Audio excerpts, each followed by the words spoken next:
Have you ever noticed that central banks don't stack silver like they do gold? Well, there's got to be some sort of alternative, and there is. I'll explain as we explore.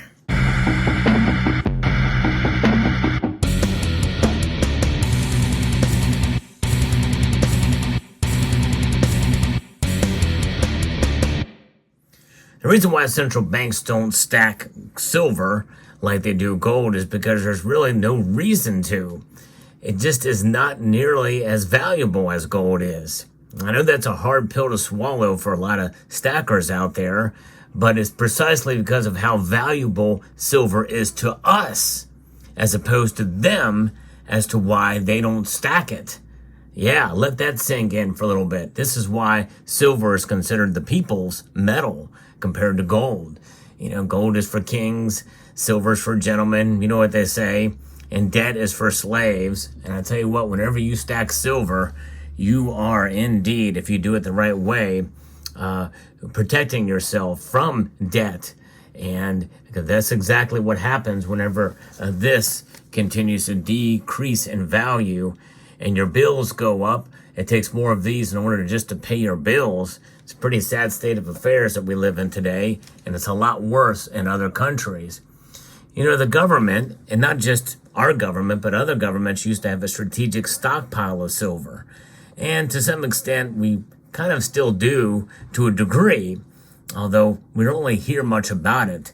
In fact, that has caused a whole lot of speculation as to how much silver the government does have for military uses, to the tune where people think we're using a whole heck of a lot of silver in a lot of those applications.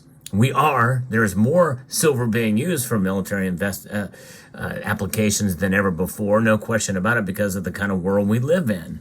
And that is what leads us to what the central bank of silver really is.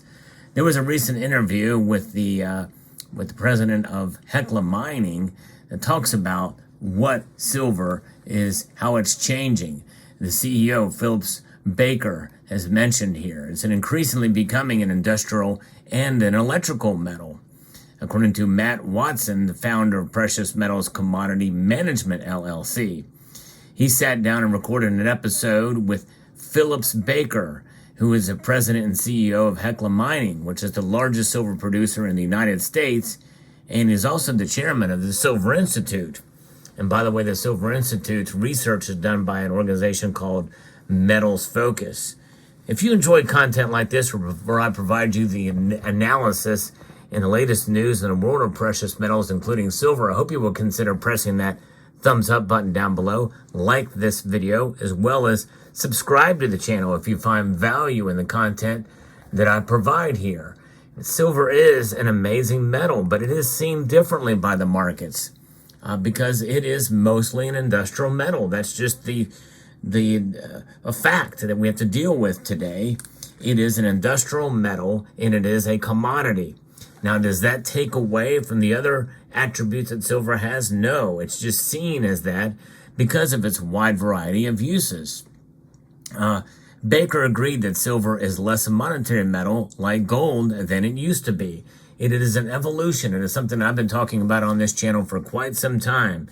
It has evolved in the marketplace, and that's not a bad thing. However, some would say that is what has led to a lower price. It's to the detriment of us stackers.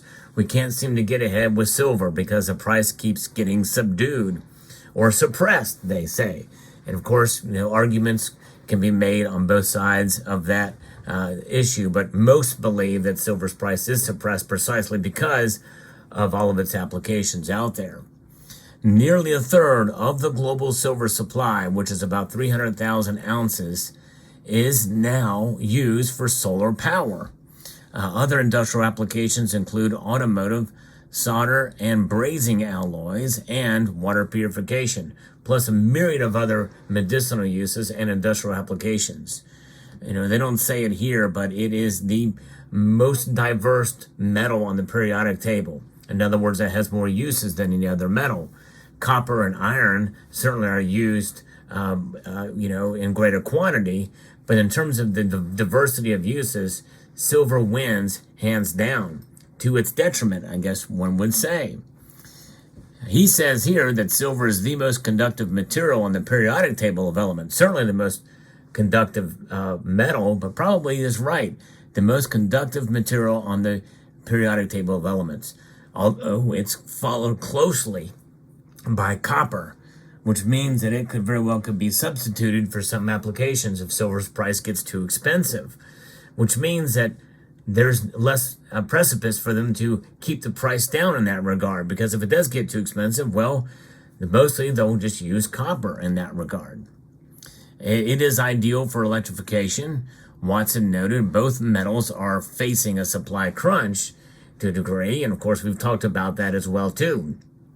Obviously not as much to dramatically change the price of silver as we've noted and as I've talked about on this channel, because a lot of silver is recycled. There's more recycling happening with silver now, I think, than ever before.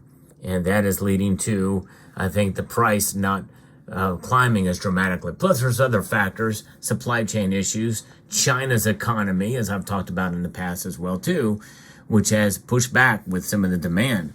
A supply crunch, and what does that exactly mean? There was a chart that he showed that had that 2023 was a huge year for solar photovoltaics. While there was a big uptake, he said that in every scenario, he doesn't see a supply keeping up with demand. Although to what extent that gap is, that remains to be seen. Baker agreed, noting that the market has been in a deficit for the last 3 years. He said it takes about 17 years to bring a silver deposit from discovery to production, which, keep in mind, I talked about that very case with Poland, with all the reserves that they have that they found, massive amounts, making them one of the top producers if they can be taken out of the ground efficiently. But if it takes 17 years, well, it's gonna be a while. And by Watson's calculation, silver output has essentially been flat since 2005. If you do look at a chart, you see that is the case. It's just kind of, it goes in and out a little bit, but basically it's been about the same, which is, by the way, a lot of silver being mined and produced. Watson and Baker diverged over the amount of silver demanded by solar. And we're looking at about 40 years worth of material. There is going to be hard to catch up with this demand, and I can see us burning down our reserves very rapidly. So basically, it sounds like he's saying there that we maybe have 40 years left of silver that we could exhaust if mining supply maintains at the levels that they're at compared to the demand, and that we only have 40 years left. Now, they will bring on more online, because if it takes 17 years, well, likely we're going to see more silver be coming out of those mines in Poland and other areas as well, as I've talked about. Watson predicts solar demand will peak within the next decade, noting where high rates of solar installation have occurred. Like in California, electricity has become more expensive. Solar is going up everywhere, not only residentially, but also in photovoltaic farms. Solar farms are sprouting up left and right in localities across the country, especially in the South and areas where there's a lot of sunshine. It's going to become a question as how much solar do we need? Baker called Watson out on his peak solar demand thesis. Everybody who has said we're reaching a peak has been wrong. It's continued to grow, Baker said, emphasizing he is struck by the amount of additional silver being demanded by new application. Solar plus automotive, which adds another 200,000 ounces, EVs use more silver than gas-powered vehicles when it comes to nearly half the amount of silver currently being mined. Even with the EV pullback, and I'm interjecting here, there's still a lot of silver needed because there's more and more electronics in vehicles these days, and those electronics need silver. And with plug-in hybrids, you're seeing just practically as much silver as would be needed for straight EVs. And so the batteries are much larger, and the plug-in hybrids and hybrids in general are becoming a lot more popular, and they use more silver than an ICE vehicle. That's an internal combustion engine. I can't see a scenario where this is going to drop. The demand seems to be built in as far as I can tell, according to Watson. Photovoltaics essentially are the central bank of silver, with a third of it demand being used for photovoltaics. What happens to solar panels?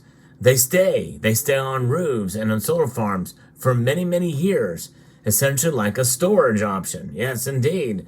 Taking in that power, that silver is not being recycled. So it's almost like it is a central bank of silver. It's interesting the way he puts that. You have these base of demand that is going to continue to push the silver price eventually. And it may be leading in part now to silver being $25 and change at this very moment in time, contributing to it at least. It's a slow roll, but I think likely if we continue this, and unless these panels get switched out quickly, there's a lot of silver that's just going to be sitting there, not being recycled, but indeed being used for their purpose. That's actually a very good thing, by the way, I might add. In fact, I know when I got my solar panels, one thing that was noted is through a study in in New Mexico, that when they put solar panels out there, a University of New Mexico, I think, did it. 40 years later, they maintained 80% of their efficacy. So that is actually good news. And of course, we know that PV technology is changing, where they're becoming more efficient. But instead of Moore's law, we're seeing the opposite, where it takes a lot more silver to make that happen. So more and more solar panels will be utilizing more silver as the years come down to see how this comes out. So fascinating indeed. What an amazing thing and scenario this is, and perspective. Silver mostly being used, and again, that's about 50, maybe as high as 60% in industrial and medical applications. The rest of it in jewelry, and about, I don't know, I'd say between 15 and 20 to at most 30%. I can't imagine it being that high being utilized in this form here. And you know what? We can compete with the photovoltaics by stacking silver ourselves. No matter what happens with the price, every ounce of silver that you add to your stack is less of it that they have for their applications, which in turn leads to a less supply means a higher price, which is one reason why I encourage people just to hold on to their silver and do not sell if you can afford not to during times of market inhospitality, which means lower silver price. So there you have it. Let me know what your thoughts are about this video. Hope you found this video informative, insightful, and educational. I'd like to extend a multitude of gratitude to you all for taking the time to watch. And I want to encourage you to please rate and share this video, and then comment afterwards. And then after all that is done, if you have any energy left over, well, you might as well just jump